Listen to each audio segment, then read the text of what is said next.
listening to the Digitally Irresistible podcast, where we cover the optimization of digital technologies and irresistible people. Brought to you by iCore. Each episode features someone who sheds a little more light on the ins and outs of delivering a great employee and customer experience that has a measurable impact on the business. And now, here's today's guest. Hey there, welcome to another episode of the Digitally Irresistible podcast. I'm your host, Bernie Borges. Today's guest is Mary Drumond. Welcome, Mary. Hey, Bernie. Thanks so much for having me. I'm excited to be here. Well, thanks for being here today. I'm looking forward to our conversation. Mary, you are the CMO of Worthix, a leader in the voice of the customer technology solutions, and you have a deep understanding of the struggles that brands have when they're surveying their customers in their attempt to learn why customers make purchase decisions or why customers decide to abandon their brand. So on this episode, I want to tap into your expertise on this subject to share your insights into effective listening to the voice of the customer at scale. But first, let's begin with your introduction, Mary. Tell us about your role at Worthix and a brief career backstory. Yeah, so I am, like you said, the Chief Marketing Officer at Worthix. And interestingly, I didn't start off in customer experience or marketing at all. I started off as an entrepreneur. So I have an entrepreneur background, which was how I started my career when I was really young. I was 17, 18 when I got started down that path. And the first 15 years of my career was in a leadership role leading my own company. And then when I relocated to San Francisco in 2016, interestingly, I kind of had a clean slate. I had a chance to pick what I wanted to do because I left my business behind, ended up selling it. And marketing was the one thing that kind of always stood out to me as being interesting, especially because it's so organic, it's so fluid, it's constantly in flux, constantly changing.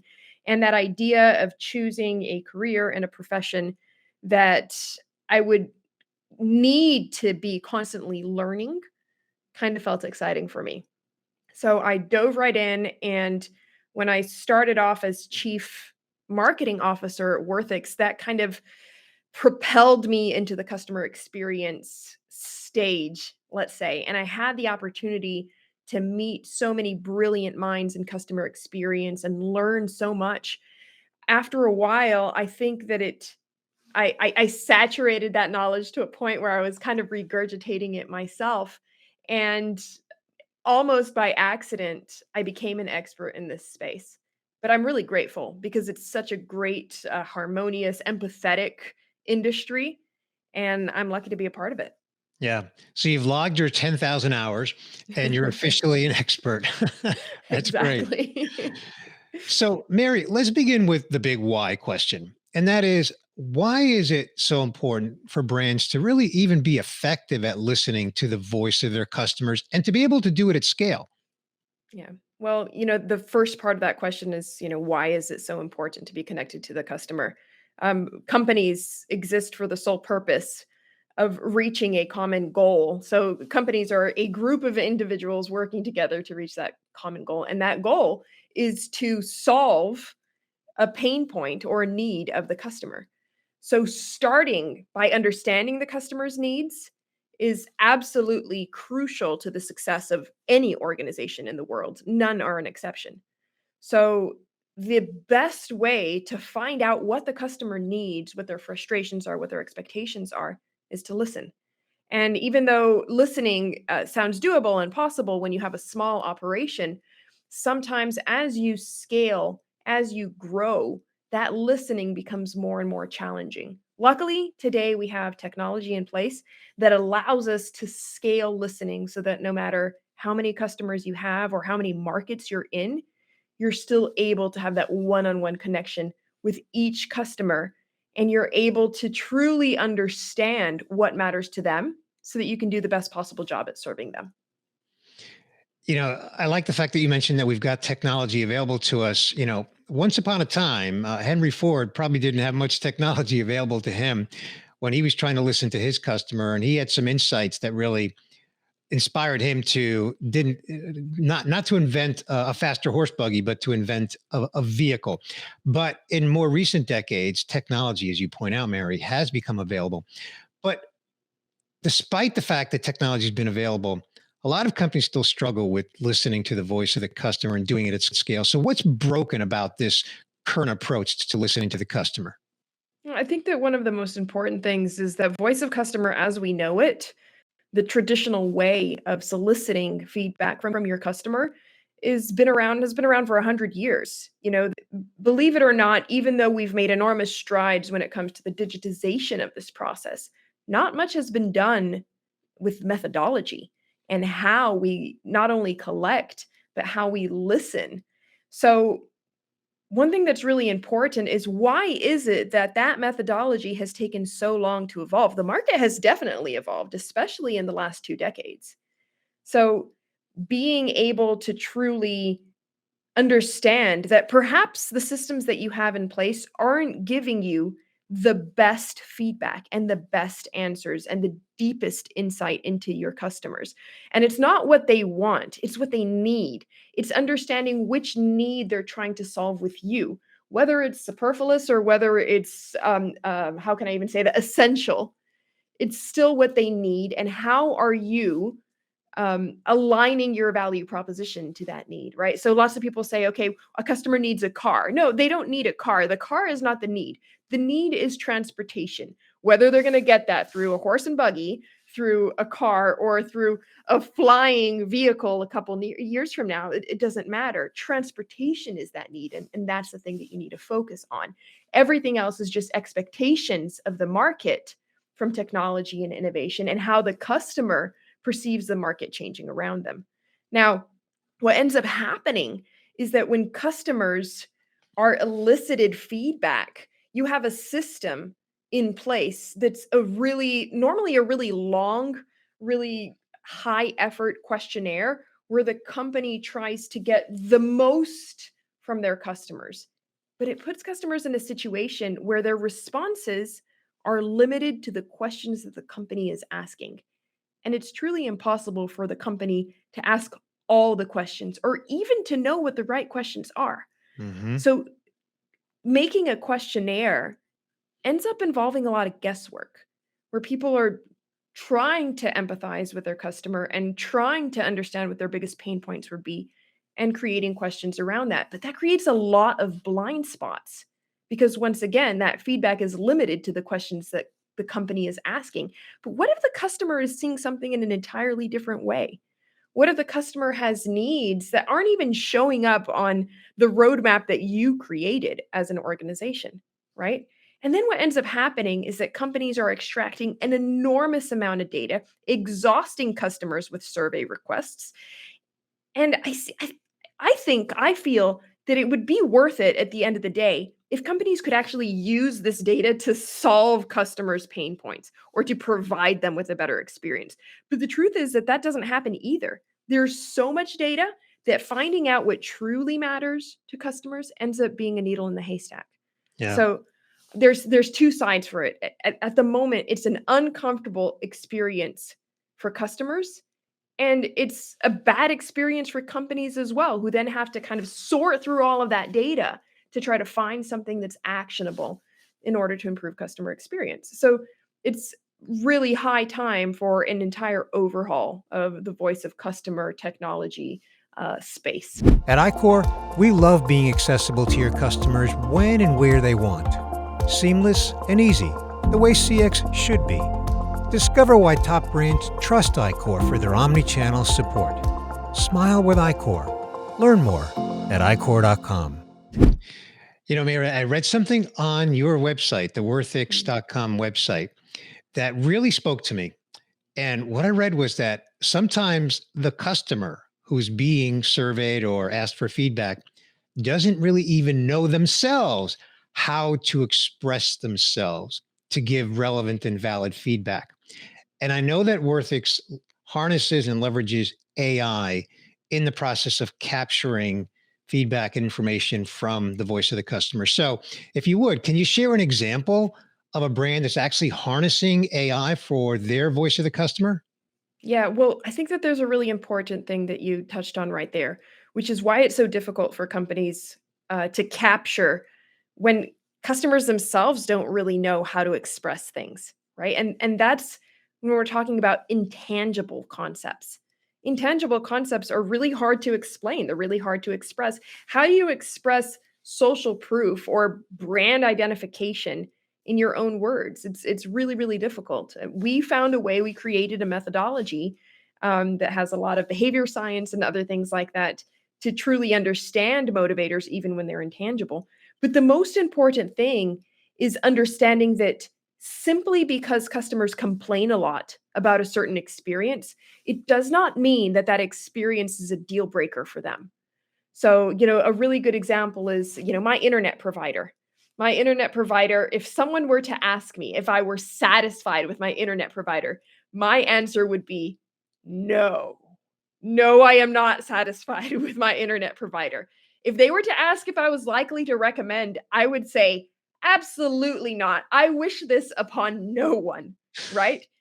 But if they were to ask me, "Are you gonna continue buying from this service provider or are you gonna churn?"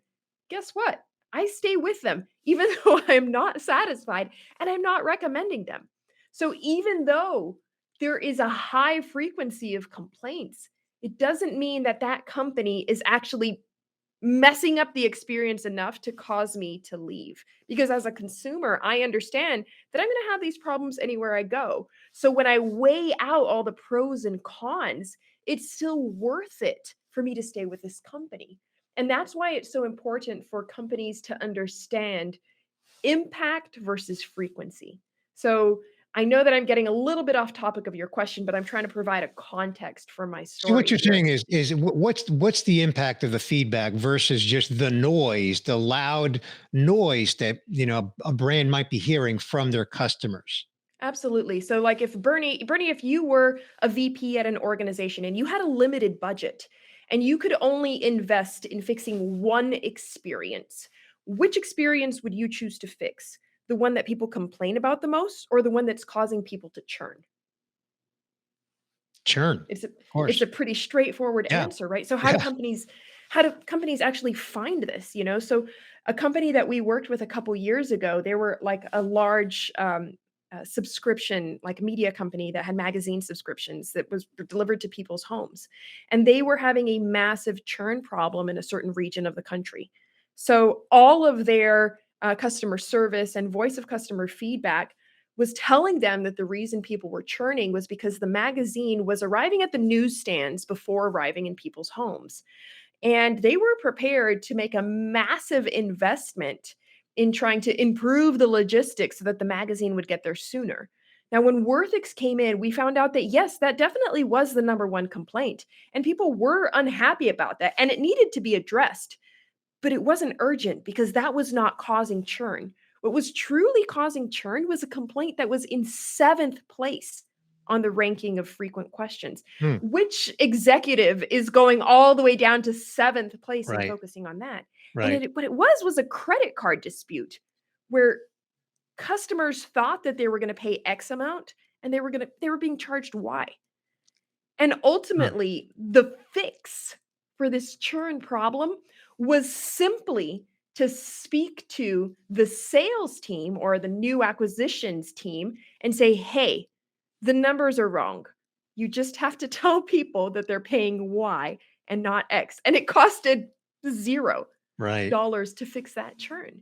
So Yeah, ultimately, the company would have invested a massive budget into overhauling the logistics, and in truth is it wouldn't have stopped the churn at all. right, So that's a right. pretty good example of how important it is to Oh, look that's a at great impact example. over frequency. That's a great example. Yeah, yeah. Thank you for sharing that, Mary. I want to shift gears because I'm watching our time. For those that are watching on video, you've got a really cool poster there in your background, and that is the Voices of CX. That is a podcast, Mary, that you host. And today I've got you on the other side of the microphone. I hope you're enjoying it. It's refreshing. Tell us about your podcast, Voices of CX podcast. So, since we do focus on voice of customer, what we wanted to do was provide the industry with a way to listen to the voices of CX practitioners, the individuals who are behind the scenes working so hard to make CX possible inside of organizations. So we speak to thought leaders, we speak to authors, but mostly we speak to practitioners who are on the front lines, truly implementing positive experiences for their customers. And we just reached a massive milestone. We hit our 100th episode, which is amazing. And we are at an all time high for listens and downloads and even streaming of the video podcast. And we've launched a new video series based on the podcast called CX in Summary. So it's a really exciting time for us, and we're really proud. Well, congratulations. I've begun listening to the podcast. I mentioned to you that I listened to episode 100 and I'm enjoying it. I plan to continue to listen to more. In fact, I'm going back in the archive to pick up on some of those first 100 episodes that I missed. So congratulations on the Thank milestone you. and the success that you're having with the podcast and the video series. I want to shift gears with you one more time, Mary, before we get to my last and final question. So this is my second to last question. And that is, you're a woman in CX. So how do you see the role of women in CX evolving? Someone did some research, and I don't know who, and I don't know the specifics off the top of my head, but I do know it showed that the large majority of people working in customer experience were women. The interesting thing is that most of these roles were operational or mid to low management. There were very few women that were actually in the driver's seat, making the decisions and controlling the budget for customer experience. And that's remarkable for me, in fact, and not in a good way. So why is it that it's an industry that's so filled with women who are naturally empathetic, who are naturally compassionate, who have a strong way of connecting to customers, kind of on that one-on-one level? Why is it that when it comes to the leadership, there are so many more men in power? And I'm pretty sure I can get really deep into why that is and go back hundreds of years to track why that's happening. But what I do know is that we definitely need to start remedying it, because some of the most amazing minds that I know in customer experience are women. There are leaders out there, to mention a few: Stacy Sherman, Tiffany Bova, Paula Friedrich, that are absolutely brilliant, absolutely brilliant. And I try on my podcast to shine a spotlight on those women, uh, because it's so crucial for individuals, for practitioners to feel represented and to know that there is a clear career path to leadership at the end of the day. So that's kind of what my focus is. And that's what I feel my role is in customer experience, is shining a really bright and beautiful spotlight on these women who are so amazing. Well, thank you for doing that, Mary. I think you're doing an excellent job of that, and I think it's gonna help. It's gonna have an impact. So keep doing it. Keep fighting the good fight because it's worth it. So thank you, Mary. We do get to my last and final question, and that is, it's tradition here on the Digitally Irresistible podcast. We always like to ask each guest, when you're not working, what do you like to do for fun? I mean, I'd love to say something like, "Oh, I don't know, I crochet," but in fact, I'm a really active person, and I spend a lot of time at the gym. And I practice Olympic weightlifting as a sport, so that's lifting really heavy weight over my head. And I've been doing it for quite a few years, and it's really invigorating and it's really exciting. And I learned so much from it as a sport. And the most important thing that I bring from my sport into my life is that when you're practicing weightlifting, one thing that happens is you're constantly pushing your limits and you're constantly pushing to failure. Because once you fail, you know that you need to scale back, decrease the weight, increase the repetitions, practice, focus your technique, and then go and hit that weight again. So that's something that I definitely apply in my career and in my personal life, which is, failure simply means that you've reached your limit and it's time to scale back and work on your technique and tweak it a little bit and then go back and do it again. Failure is definitely not the end. It's just a hiccup in the middle of your path. So, yeah, I guess in a way that's how I've meshed my sport with my profession and my personal Yeah. life. I love that. I love the metaphor. I love the fact that it's a real inspiration. And I love the fact that you just do that. And you shared that as your response to what do you do for fun. And so clearly it's something that you enjoy doing, but it also Yeah. has a significant impact on your perspective on life. And that's outstanding. Thank you for sharing that. And Mary, just thank you for taking time out of your busy schedule to join me here today on this episode of the Digital Irresistible podcast. What you and your team at Worthix are doing is really, it's having an impact on companies' ability to really glean great insights from their customers so that they can be more effective and listen at scale. So thank you for sharing your insights. Thank you for sharing your inspiration. Congratulations again on your podcast. Keep it going. I'm a listener now.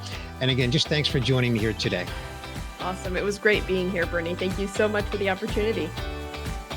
Thanks for listening to this episode of the Digitally Irresistible podcast, where we cover the optimization of digital technologies and irresistible people, delivering a great employee and customer experience that has a measurable impact on the business. Brought to you by iCore.